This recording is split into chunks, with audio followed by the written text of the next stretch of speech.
to the republic for which it stands, one nation, under God, indivisible, with liberty and justice for all. Please remain standing for a moment of silence.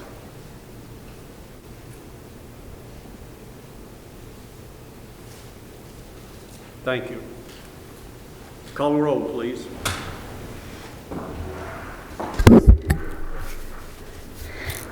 Gary Farley. Here. Amber Brown. Here. Jerry Sartain. Here.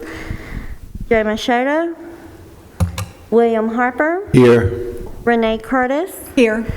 Zane Cantrell. Present. You have the minutes before you from the November the 10th meeting. Are there any changes or corrections? Have a motion they be approved? Second. Have a second? Call the roll, please. Okay.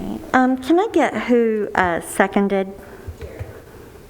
Oh, okay. Thank you. You have to bear with me tonight. Gary Farley. Yes. Amber Brown. Yes. Jerry Sartain. Yes. Joe Machado. Oh, sorry. William Harper. Yes. Renee Curtis. Yes. And Zane Cantrell. Yes. In compliance to the Governor Lee's executive order, it is necessary to conduct this meeting electronically in order to protect health, public, and welfare. Do we have a motion to that? Have a motion to be approved? Have a second? Call the roll, please. Gary Farley. Yes. Amber Brown. Yes. Jerry Sartain. Joe Machado. Wow. Okay. William Harper. Yes. Renee Curtis. Yes. And Zane Cantrell. Yes, it is approved.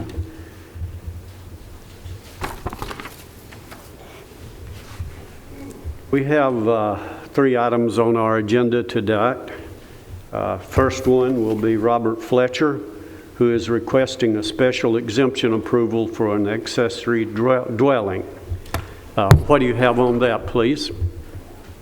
Thank you. Application 2020-33 involves a property located at 6190 Herschel Hudson Road.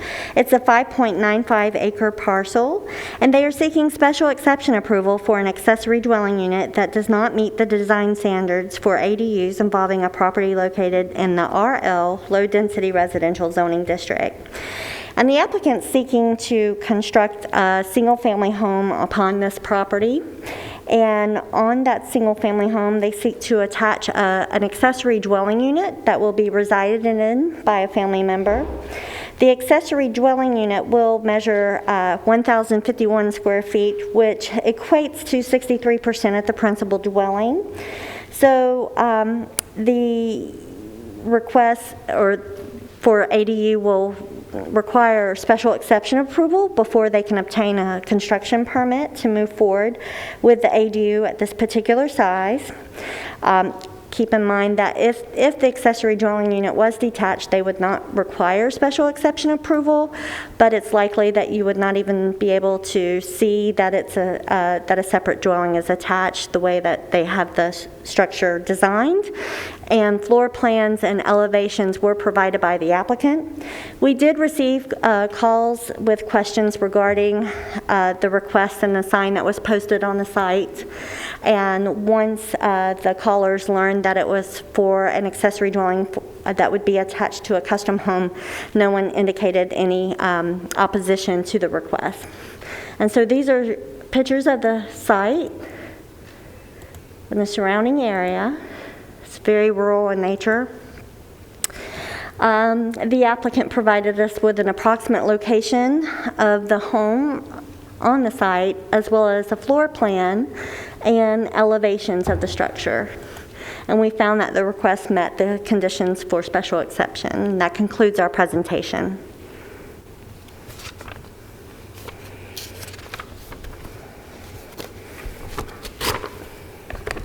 Do we have Mr. Simmons here? If you'll come around, please, to the podium.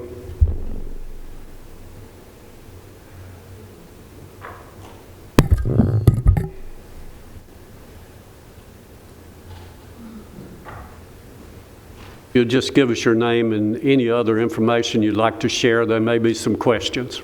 My name's Tommy Simmons. I'm the owner of Simmons Builders Construction Company. We owned the lot previously, owned all 5 lots in the area, built custom homes on the other 4 lots, sold this last lot to Mr. Fletcher, whose son lives in the lot beside it that we built the house for. They had plans custom drawn for the lot. They have an adult daughter that will be living with them in a parent long-term situation, and that's the reason for the accessory dwelling, even though it's attached to the house.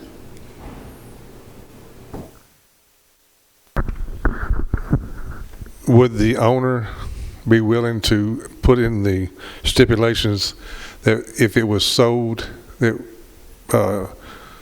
it has to be, I've got a problem with it in case it's sold. I understand with a family, but in case it's sold and the person comes in and rents it out, or they rent it out. So is there any reason that the owner wouldn't be agreeable to putting something in there that in the event it was sold, it would revert back to something, they'd have to do something else? I wouldn't think they would. If that would make it, that would help me out a little bit, Okay. the way I feel about it. Thank you. Any other questions? Thank you. You may be seated. We'll open this for a public hearing for anyone who'd like to speak on this. Any call-ins?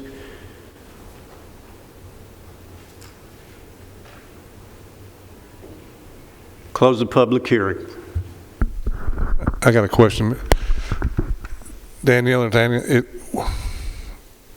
what kind of language would we need to put in there, or the attorney kind of advise us here to help do what I'm needing to be done to make me feel a bit better about voting yes for this, to make it safer?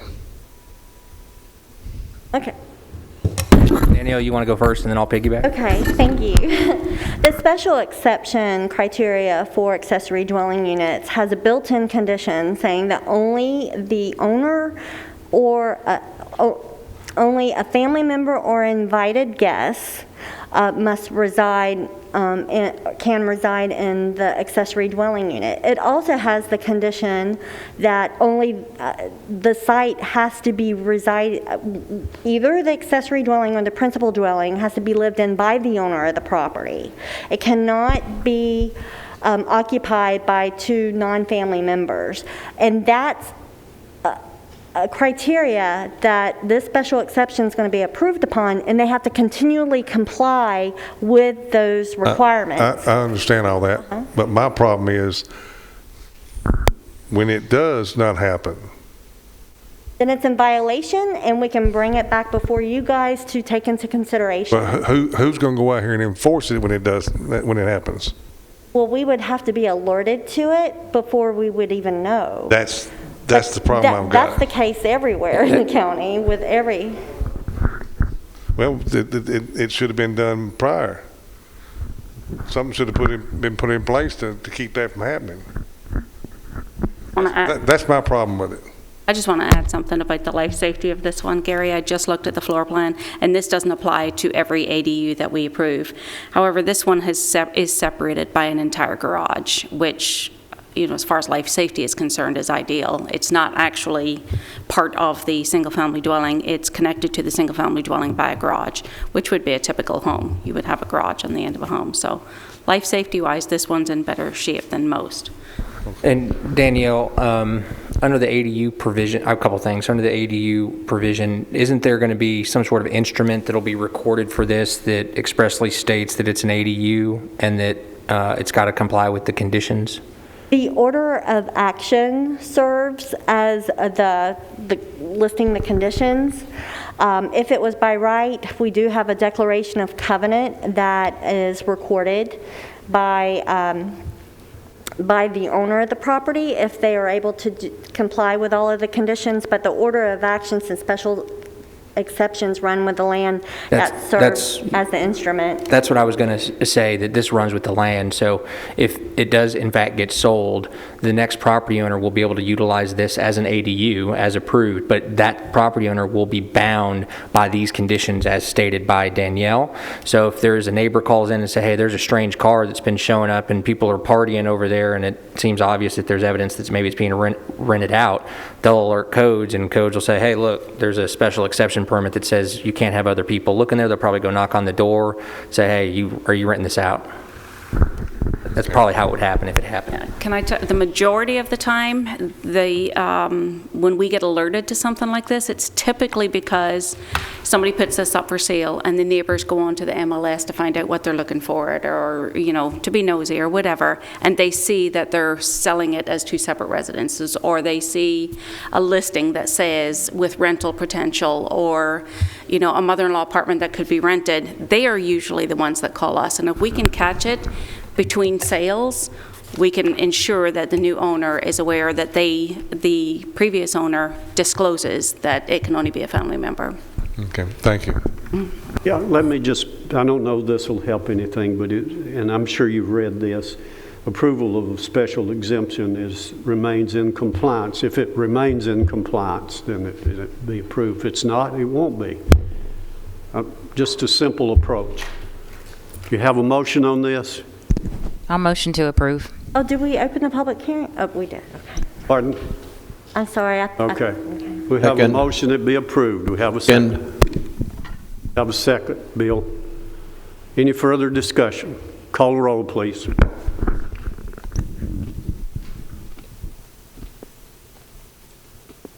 Gary Farley, Yes. Amber Brown, Yes.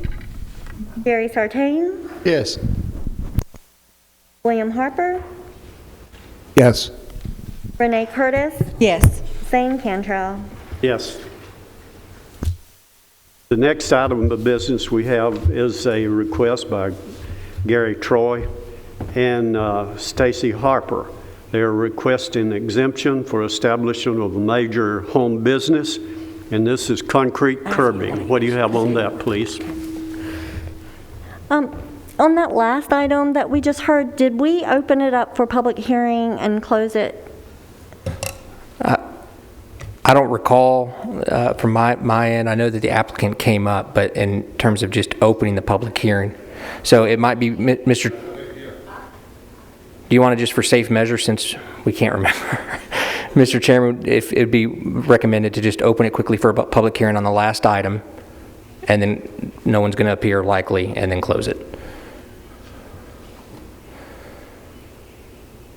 So,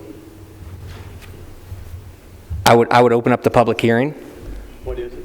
I would just, on the last application, just open up the public hearing and see if anybody had to speak on the last application. We did the public hearing. Okay, you did. Well, I just haven't gotten confirmation. I just wanted to make sure. Yeah. Okay. We opened it and closed it. Great. Sorry you missed it. I must have been napping.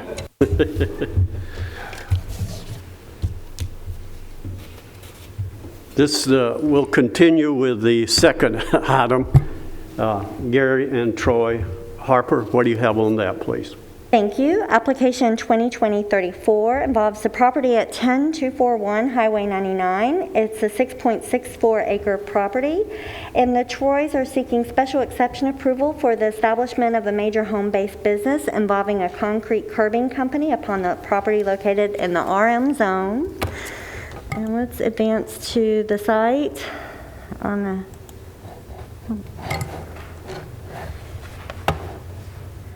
have to forgive me, the mouse is not, okay, there. This is the aerial of the property, and the applicant has been utilizing this structure that you see on the aerial for their home-based business of a concrete curbing company. They resided in the structure, an existing home towards the rear of the property. They are which has been subdivided, and they are constructing a home on the property with the existing barn shop structure that the business is being operated from. The applicant was notified that they would need to come in and obtain zoning compliance, whether it's fill out a minor home-based business or apply for a major home-based business. When it was inspected for a building inspector noticed that there were business activities taking place at the site.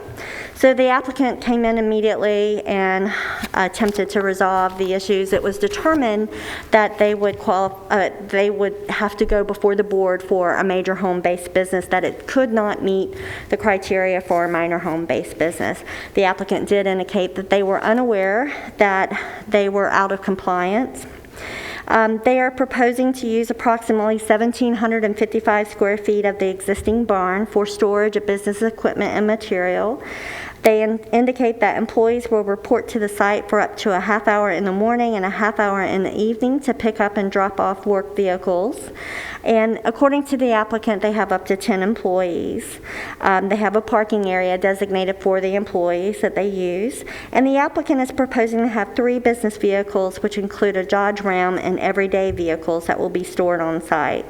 The days of operation are Monday through Friday, and they are not proposing to have any signs. So this business has been operating for several years without the knowledge of planning or building or code enforcement, and we have not received any complaints regarding any business activities being located at this site. The surrounding area also includes commercially zoned properties. The property across the street is a construction company called Triton. And so we did not receive any phone calls regarding this request. We found that the request met the standards for home-based businesses, with the exception of the number of employees that they are proposing to have, as well as the number of business vehicles that will be stored on the site. So these are photos of the area. They're located off Highway 99. The business activities or the structure, an area that's dedicated to the business, will have a separate entrance. It already has. It's a gravel entrance off of Highway 99. And that's the residential entrance into the property. And we posted a sign on the property, and the applicant provided us with a plot plan showing the existing structures, the structures under construction, and then the aerial. And that concludes our presentation. Okay, do we have the Harps here that would like to speak? If you'll come around, please.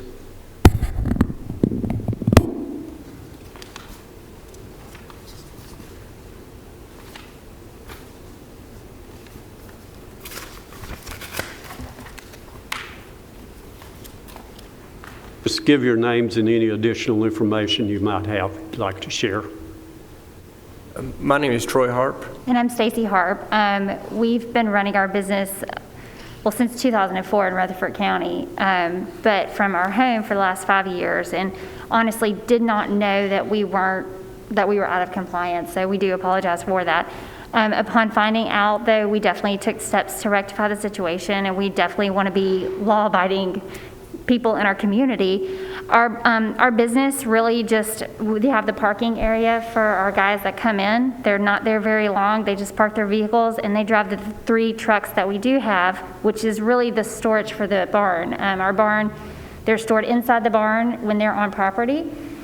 The guys leave for the day, they go back to work, they come back in, sometime between 2 and 3 o'clock, and they literally park the trucks back in the barn and jump in their vehicles and leave. Since inspected, we do have a tree screening just naturally with cedars, but we have taken place and planted more trees to block that parking area. We're far off the road. There's a cow field beside us. We're building our house right beside the barn, so we don't feel like we're impacting the community in a negative way, but we definitely want to make sure that we're doing this right.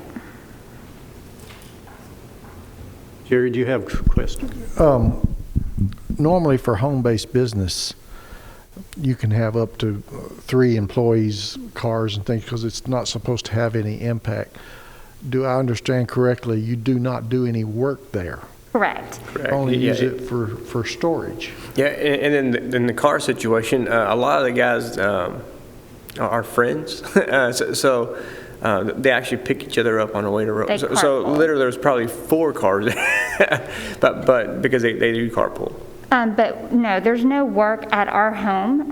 That's just the meeting place. We provide our Correct. vehicles, and they go, we're residential. We install curbing at people's homes. We make everything there. It's literally, we pack our vehicle Yeah, and we like take a our truck and suitcase. trailer, and we pick up the material on the way to the job. It's all customized at your home, so there's no You physical don't bring work. concrete back to your house, No, we don't have property to concrete trucks or dispose of it anything. or anything like No, that? sir.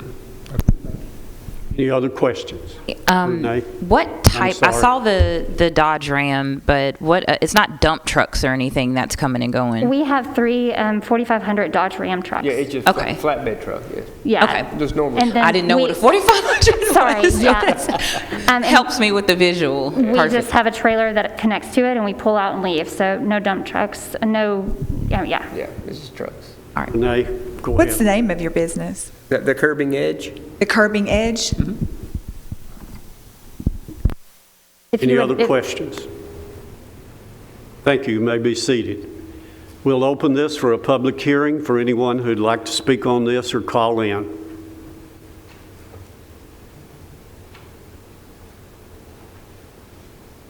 Commissioner, come around.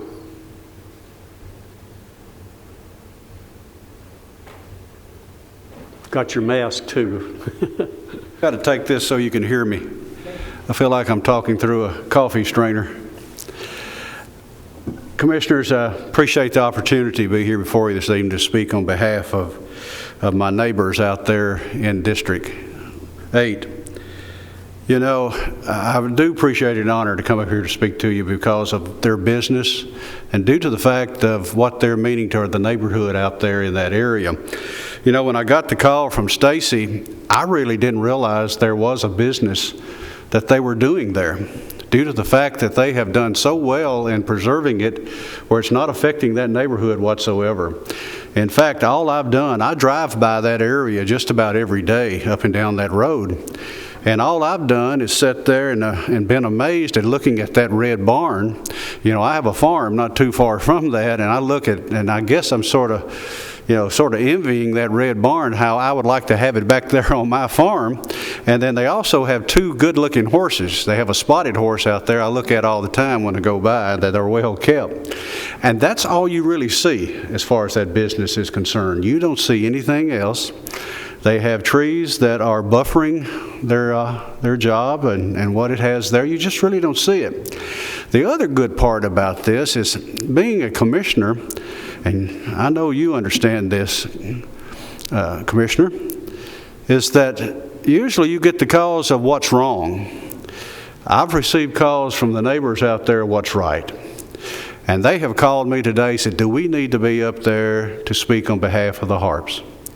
Said we really appreciate them being in our neighborhood. We really appreciate what they have meant to our neighborhood, that they have been involved in a business, that it doesn't affect us in any way, that they're really good people. I don't know if you recognize that name of Troy Harp right there.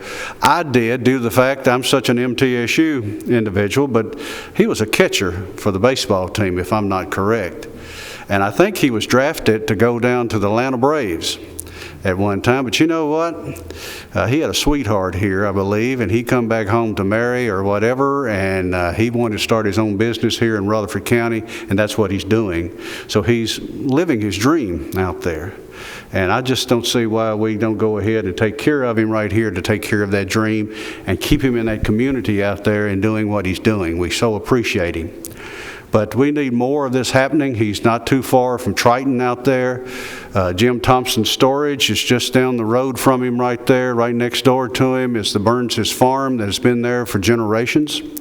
So I'm just here tonight in support of this wonderful group. Thank you, Commissioner. Appreciate your... Thank you for the opportunity. Anyone else?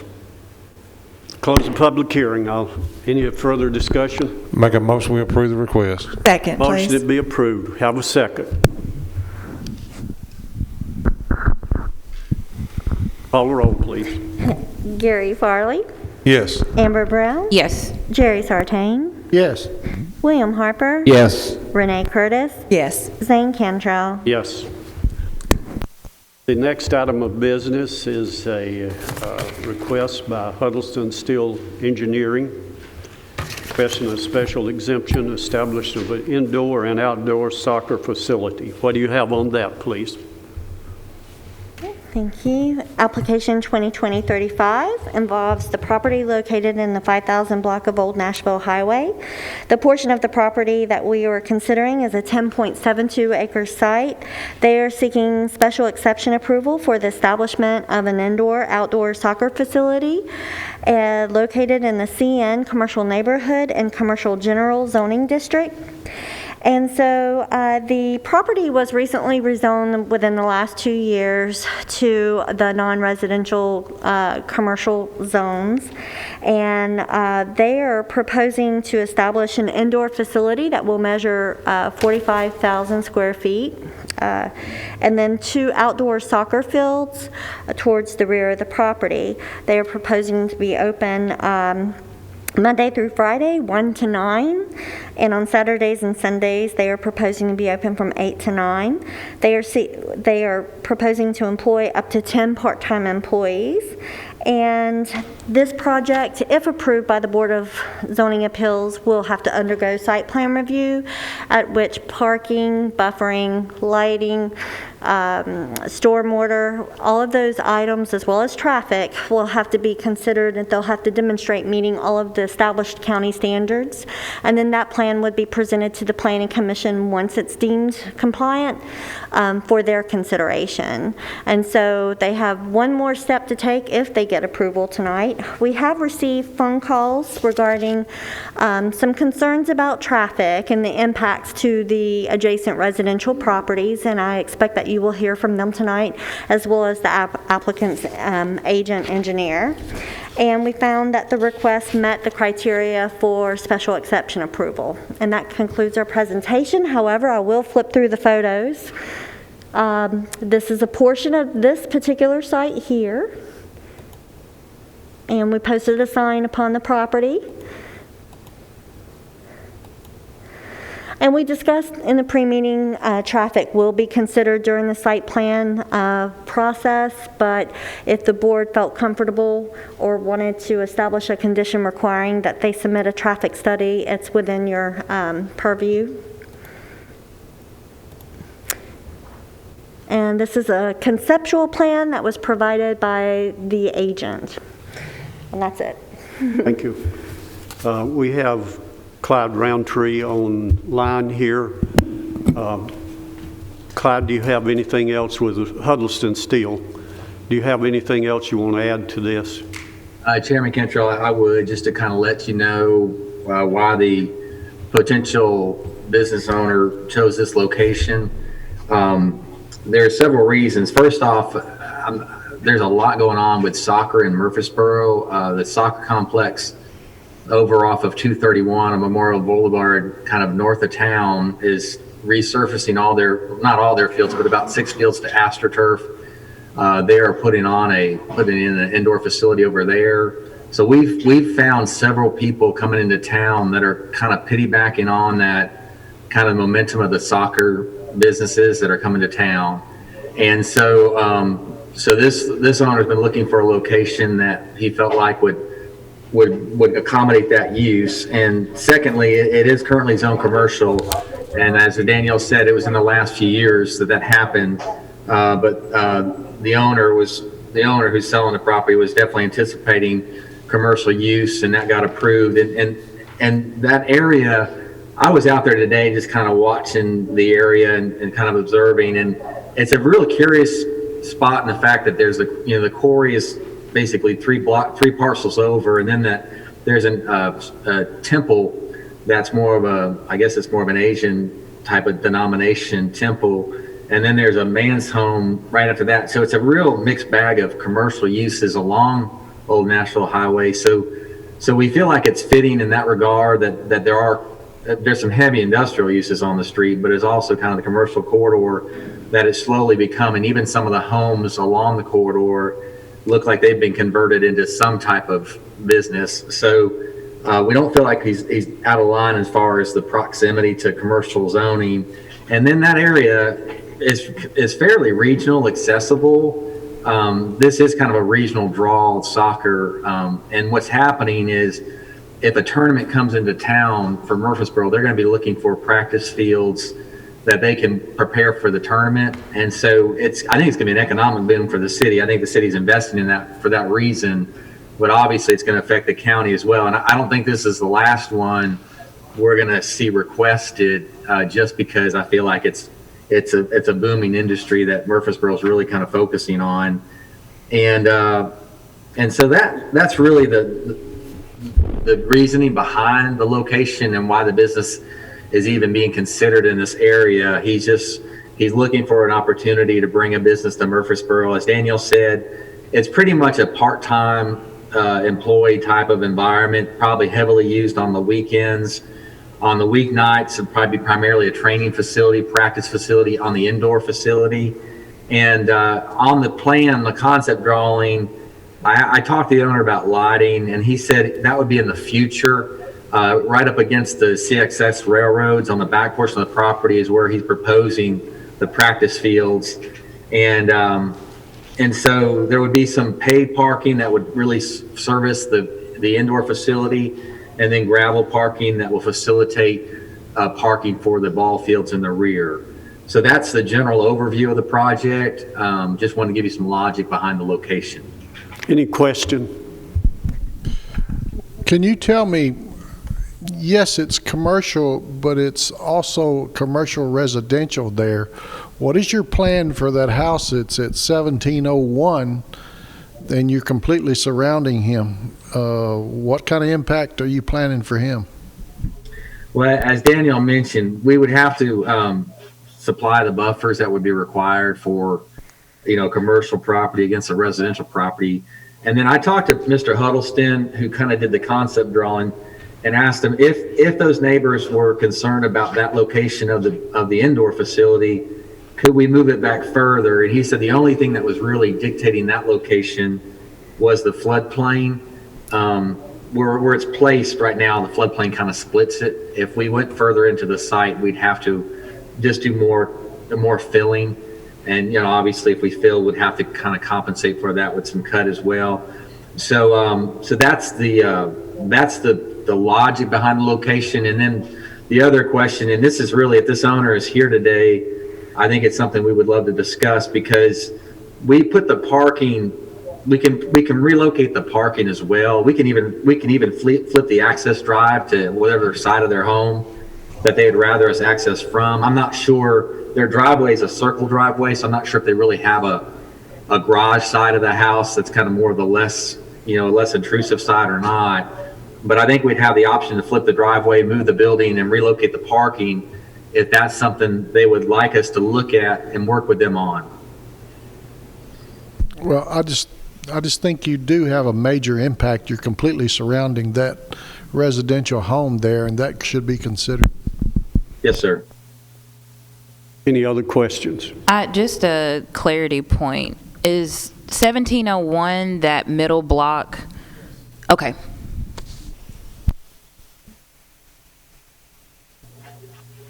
Anything else? All right, we'll open this for a public hearing. We do have a couple of call-ins. Would you go ahead and, at this time,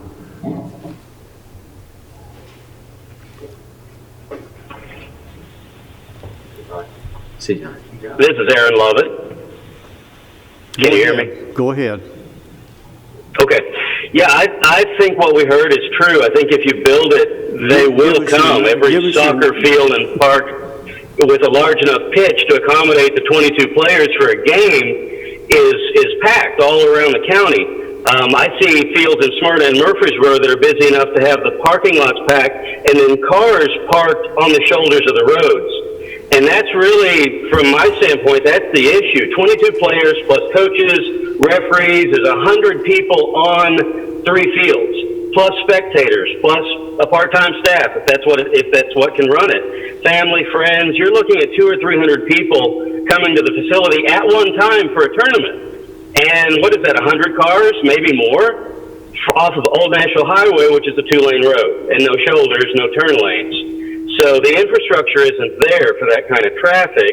When somebody pulls into the gas station down the road, or when it floods, and it does, when the road washes over, then it backs traffic up already. Add that kind of traffic at one time, that the houses there on that stretch of road are going to become inaccessible during tournament times. If there's an ambulance needed, it won't be able to make it to the house because of the traffic. There's no way to pull over. My mom and sister live at 5040, which would be surrounded on 3 sides. And so it would be a tragedy to see the need for an ambulance, or for them to have to get out and not be able to access the house. Not to mention, when you bring that many people transiently into an area at a time, you increase litter, vagrancy, vandalism, crime. It's inevitable. And so for those reasons, I understand that it's a commercial neighborhood zoning, and so the word commercial's in there, but there are lots of ways to use a piece of property without being a drain on the resources of the county that it would be inevitable to be, and to drag down the nearby homes, and there's no way around it. I believe that that's what would happen. That was Aaron Levette. Aaron, thank you very much. Any questions for him while he's on? Thank you. We have another caller. Go ahead.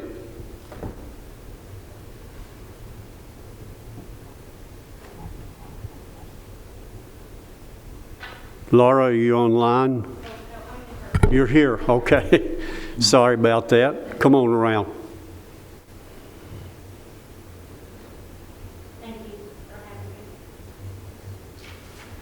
So I'm 5040. I'm surrounded on 3 sides, so I'm the one who would be affected the most. And yeah, I have some serious concerns about that, about the lighting pollution, the noise, the traffic. I understand that there are things that can be done, the buffering and that type of thing, but that's not going to help me when I can't get in and out of my driveway because of traffic. When you're talking about all these people, I do have also major concerns about the flooding. It is right there in that flood zone, and the building, based on this sketch, is right out my back door. My home sits off of 5040, further back off the road, and so there's very little space between my home and where that building would be built. And so, let's see, I think I had some other points, sorry. So I know you talked about the hours of operation, and I guess my question with that would be, would there be someone there, security? Is there someone there helping with traffic with all these people in and out? Is there a gate? If it closes at 9, does that mean no one has access to that area behind my home at 9 o'clock? Or is there still a possibility of people coming in and out? I also have concerns. We have that wonderful group of trees back there, which I understand. You know, I can't protect all the wildlife, but those fields would cut right into that. And so it's going to make a big difference in that area. But again, my biggest concern is traffic, is the lighting pollution and the noise. So. Any questions? You said your name is Laura? Yes. Yeah. Has the applicant come to the neighbors and discussed what's going on, or did they just spring this on y'all, that this is? Just sprung it on us. No, I spoke to the man who has the trailer park, and I purchased the house right when it was rezoned, like literally the week that all of that happened, and so I wasn't here. Otherwise, I would have been right in front of you then about the rezoning. But no, I have not had anyone come and speak with me. And this is the first time, is this the first time you've seen the proposed plan? I received it in the mail, I guess, a week and a half ago. How long have you lived at 5040? A year and a half ago, a year and a half, I think. Like I said, when it was the week that rezoning was, I think in August or July. I have a question for staff. Is her property also rezoned, or was it just the one piece of property? No, her property is still rezoned residential medium. And you were indicating 1701. 1701 is the parcel number, but 5040 is the address, so. I couldn't read it. Right, and I saw you trying to look, and I wanted to clarify that. 5040 is the address point. Okay, thank you. Any other questions? For me, are there children at your property or that visit your property? Ma'am, there are. Do you want to know their ages? 4, 2, and 9 months. Is your property gated or secured? It has fences on 3 sides, yes, ma'am. Okay, thank you very much. Anyone else want to speak on this? If you'll come around, please.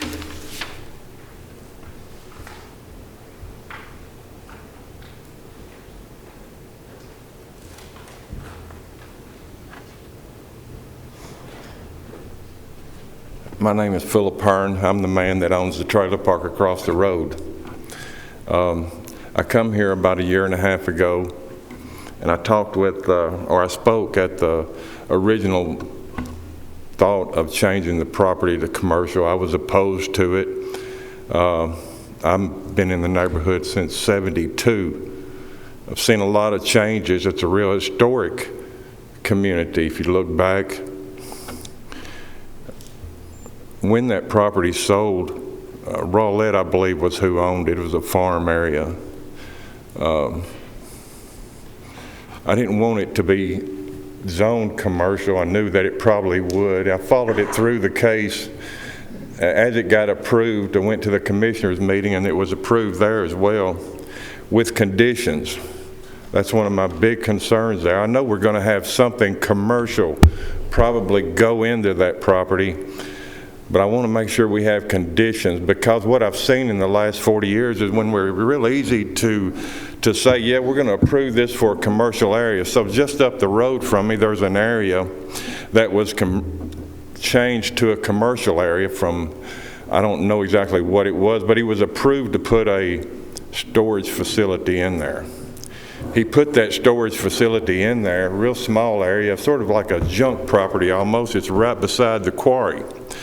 Didn't have much septic, if any, on it or anything, so he got approved for this. And within about 5 years, the place started running down, turned into a junkyard to this day, basically, is what it is. So my thing is there, we need to be cautious, I think, how we approve stuff and then expect for the neighborhood there, as well as myself. I'm speaking for probably between 30 and 50 families I can hold in my park there. There are several kids in my park. There are several kids in the neighborhood there across from where the Huddleston, I think, is wanting to do the entrance to the property that's being talked about. So there's concerns there. I want to make sure that are addressed. The flooding, the drainage issues that are in our area. There was going to be a traffic study, I believe, done on this property for entrance, just to see, get an idea of what's coming through the area. But I don't know that that necessarily is going to be a good format to go on, because at any given time, whoever's leasing out the quarry, whether it be Vulcan, LoJack, or Stoneman, or whoever, they go through it so much. But at any given time, they can have 20 trucks coming in the back and out of that place working on a specific deal, whether it be in Smyrna or wherever on the interstate or anything. This could go on at any given time, several times a year. And we're dealing with that as well.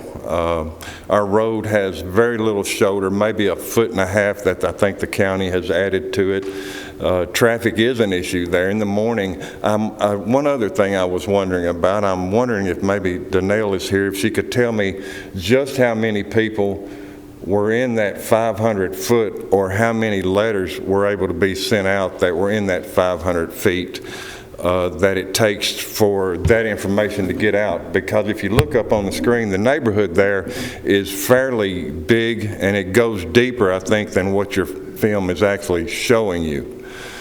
So I think there's a lot of good folks there. There may be some properties in that neighborhood that have turned into a rental type basis, but I think there's a lot of folks there that still own the property. It's not a terrible neighborhood. One other concern I was wondering about, if somebody maybe could answer, was if this is the same soccer complex that Blackman area was able to deny and do away with coming in their area. Okay, so let's see if we have any questions. Renee, did you have a question? Thank you very much. You may be seated. Anyone else want to speak on this, if you'll come around?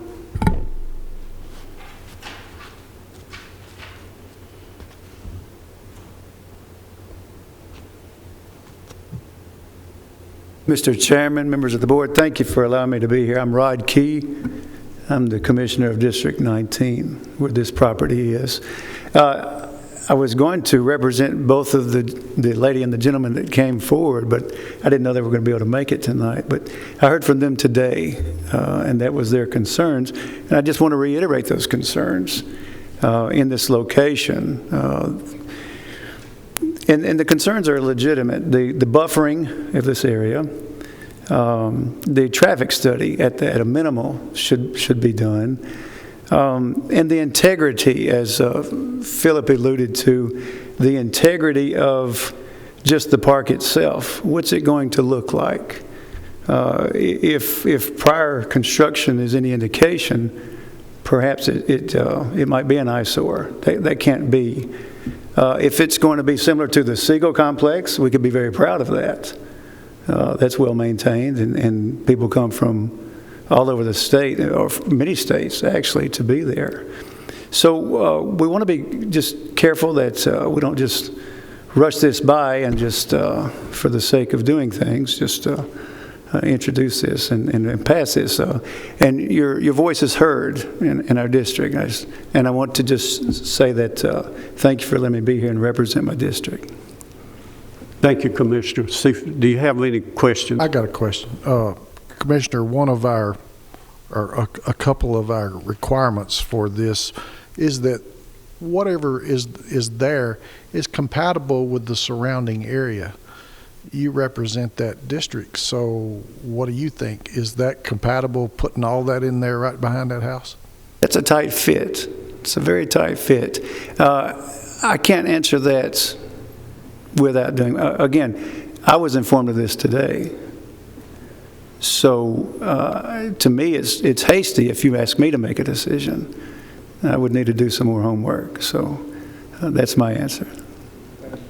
Any other question? Bill? Commissioner. Yes, sir.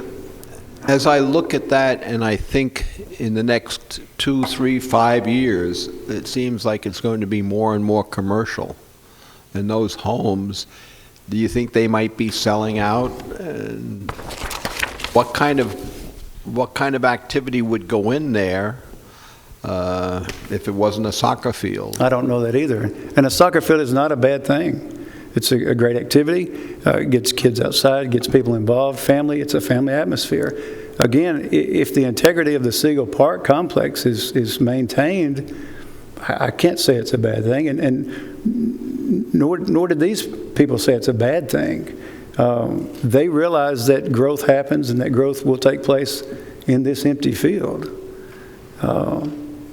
But the concern was just that, like Philip mentioned, the 500-foot barrier included 4 families that he contacted, and there's a lot more people that are affected than that. Thank you, Commissioner. Thank you. Thank you, Mr. Chairman. Chairman Cantrell, can Anyone I speak? else? We'll close the public hearing. Can I? Gary? Daniel raised your hand for something.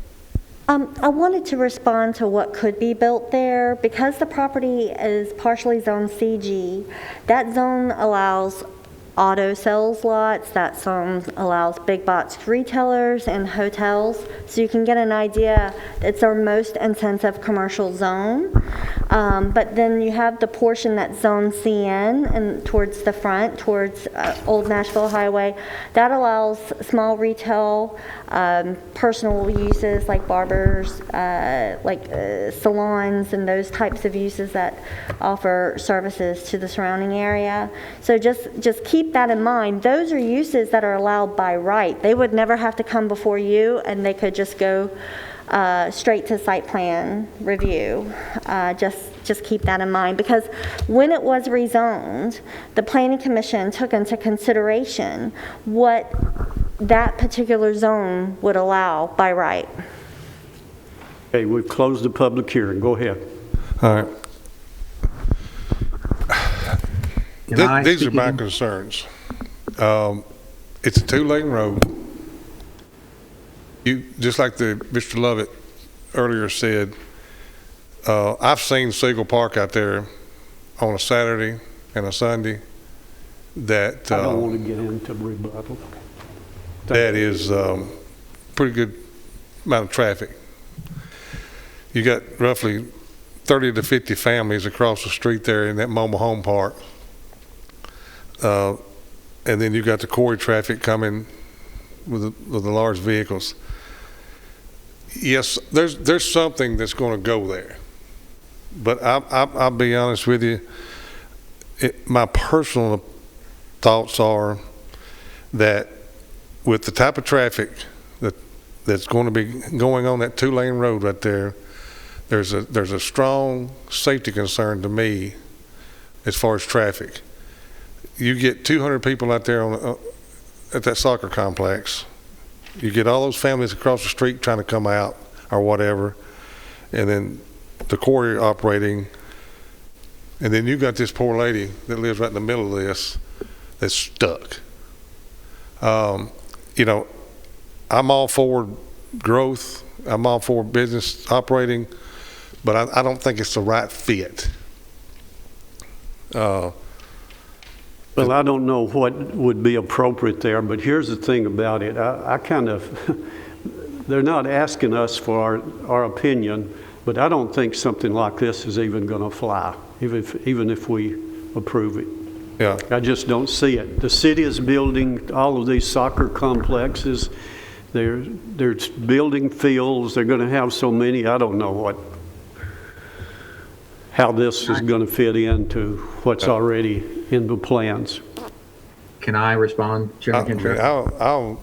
I'll make a motion unless somebody else has something else to say. Yeah, I do. Well, Sorry. to tack on to what Gary has to say, like a commercial, like a dollar store, you got 6 people in and out all the time. That's one thing. 300 people at one event is a whole lot different than that. It's not fair to this lady. The applicant is asking to address. Yeah, I know. I was trying to avoid getting into rebuttal. I'm kind of trying to get a feel of what this group here would like to do on this. You want to hear more from... Yeah, let's hear from... Okay, they would like to hear more from you. All right, thank you, Chairman Kentrell. What I'd like to ask is that 2 things. Because we're working with a hypothetical number of 300 or 200, I'm not positive exactly how many folks will be there. I'd love to bring more clarity to that, because I'd hate to project a number that's not accurate. I think the owner of the property would be able to really testify. It is a practice facility. It's not a tournament facility. So I don't think it's really a spectator-based kind of, property. And then I'd love to sit down with the property owner who we surround and ask her, walk through it. And as Chairman Key mentioned, we can provide more information about the aesthetics of the facility. Right now it's a conceptual drawing. It helps us get some dialogue going, but obviously we need to add more detail. And I think it's a great question about security. Is it going to be, how is it going to be operated in off hours? Is it going to be a secured facility? Aesthetically, what is it going to look like? I think those are things we can probably answer. I do know that the owner has done research that he does believe it's viable, but I don't want to misperceive it as Siegel Soccer Park, because it's not a tournament location. as much it is a practice facility where people can practice for potential tournaments. So I think we're projecting numbers that may not be accurate, and I think we could be accurate, and I think we could perform a traffic study as well to kind of talk about, what are we projecting on an hourly basis, because I'm afraid that we're classifying it in a category that I don't think is realistic as far as the overall volume of people coming in and out. So I think I would love to table it if we could, allow us to do a little bit more research on traffic and let me sit down with that adjacent owner. Like I said, I think we can relocate the building if we need to.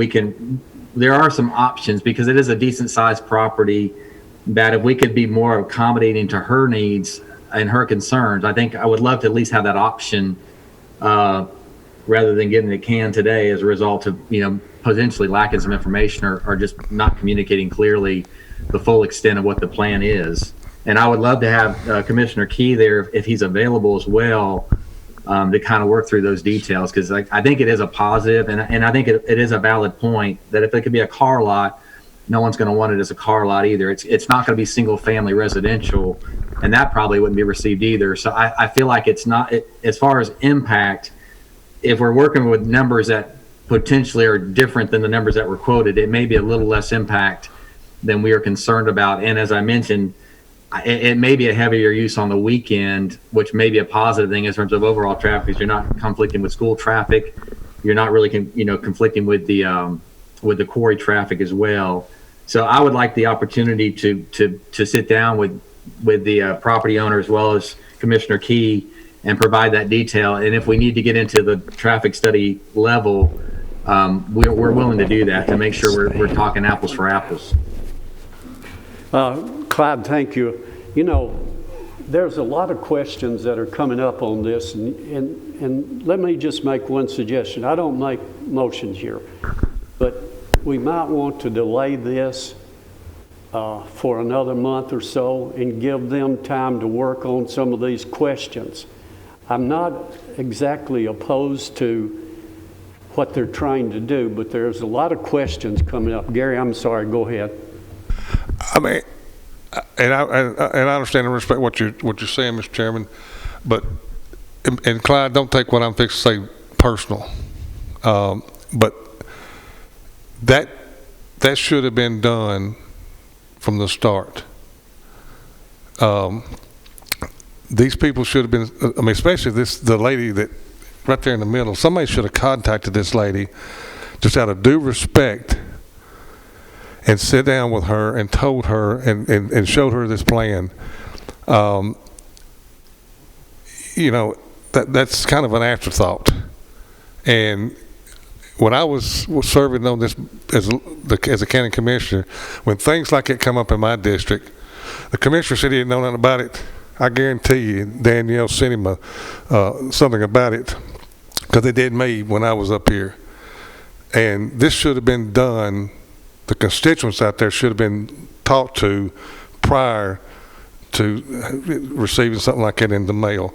I don't have a problem whatsoever postponing this. We could do that for a month and give the commissioner out there time to meet with these folks and any other people that would like to work out any details. I just think that needs to be tweaked. We do have a recommendation from the staff, Commissioner, that it be approved, that it meets the standards. And I really hate to go through opposed to that, but if we delay this, it may take 2 months. I don't know, whatever it does, and let Huddleston still work with the people out there and work out some of the problems that's been brought to us. Yeah, the community meetings are the best thing there is when it comes to these things, and when something like this comes about, there should be community meetings out there with the community, so they can have a chance to air their concerns, right, get their questions answered, get their fears down, yeah. And when it doesn't happen, because that's what I always try to do, and it worked. When I see things like it's happening, it just concerns me, and it bothers me. Because I sit in this right here, and I would, when a commissioner comes up here and gives us a recommendation, to me that means a lot. Absolutely.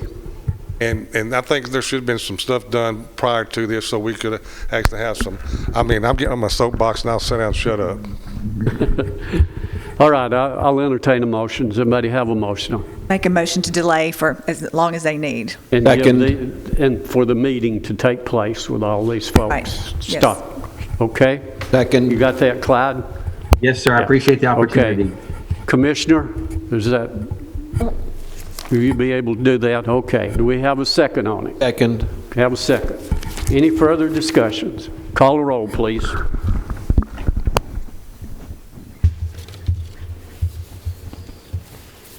Gary Farley, Yes. Amber Brown. No. Jerry Sartain, Yes. William Harper, Yes. Renee Curtis, Yes. Zane Cantrell. Yes. Sorry. You're fine. Is there any further business that needs to come before the Board of Zoning Appeals? That's all we have. You are adjourned. Thank you.